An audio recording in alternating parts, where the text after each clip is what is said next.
గురుగారు, న్యాయ రీతులలో విషక్రిమి న్యాయం అంటే ఏమిటి? విషంలో ఉన్న క్రిమి ఆ విషాన్ని తిని బ్రతుకుతుంది. దీన్ని విషక్రిమి న్యాయము అంటారు. నేటి సమాజానికి అద్భుతంగా సరితూగే న్యాయం ఈ విషక్రిమి న్యాయం. చాణక్యుడు నీతి దర్పణంలో ఈ న్యాయాన్ని గురించి ప్రస్తావన చేస్తాడు.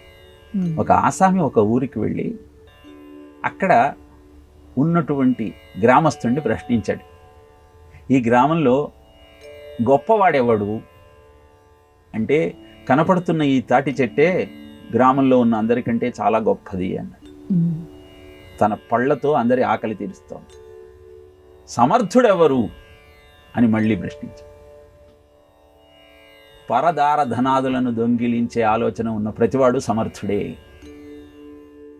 దాత ఎవ్వడు అని, అందరి బట్టలను ఉతికి తీసుకువచ్చేటువంటి వాడే, మాలిన్యాలను తొలగించి అందరికీ ఆనందాన్ని కలిగించే ప్రయత్నం చేస్తున్నాడు కనుక అతనే గొప్ప దాత అన్నాడు.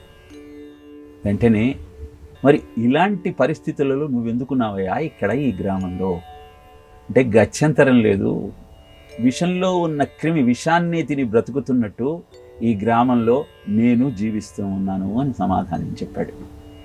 ఈ విషక్రిమి న్యాయాన్ని ఎందుకు ప్రస్తావన చేస్తారు అంటే, చుట్టూ ఉన్న పరిస్థితులన్నీ భయంకరంగా ఉన్నప్పుడు తల ఒగ్గి తప్పదు, అలానే మనము ఉండాలి అన్న ఆలోచన చెయ్యాలా, లేక వాటిని ప్రక్షాళన చేసే ప్రయత్నం చెయ్యాలా? సామాన్యంగా అందరము ఒక వరుసలో నిలబడి ఒక బస్సో రైలో ఎక్కుతూ ఉన్నాం, ఏదో టికెట్ తీసుకుంటాం. ముందర అందరూ వరుసగానే నిలబడతారు. ఆఖరికి వచ్చిన వాడికి ఒక ఆలోచన వస్తుంది, నాకు టికెట్ దొరకదు, బస్సులో కూర్చోవడానికి ప్లేస్ దొరకదు అని ఏం చేస్తాడు? ముందర పరిగెత్తుతాడు అందరికంటే. వెంటనే ఆ విషయం అందరిలో అంకురిస్తుంది. అందరూ అలా ముందుకు వెళ్ళే ప్రయత్నం చేస్తారు తప్పితే, నువ్వు వరుసలో నిలబడి మాతో పాటు రమ్ అని చెప్పి అతనిని గద్దించి అడిగే ప్రయత్నం చేయరు. ఎందుకు?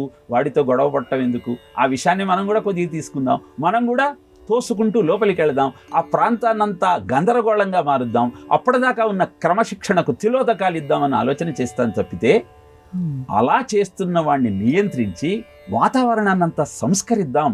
మనం నిలబడితే వాడు వెనక్కు వెళతాడు, మనం ముందరికి వెళ్ళి వాడిలాగా ప్రవర్తిస్తే ఆ ప్రాంతమంతా, ఆ క్రమశిక్షణంతా విషతుల్యమవుతుందన్న ఆలోచన మనం చెయ్యం.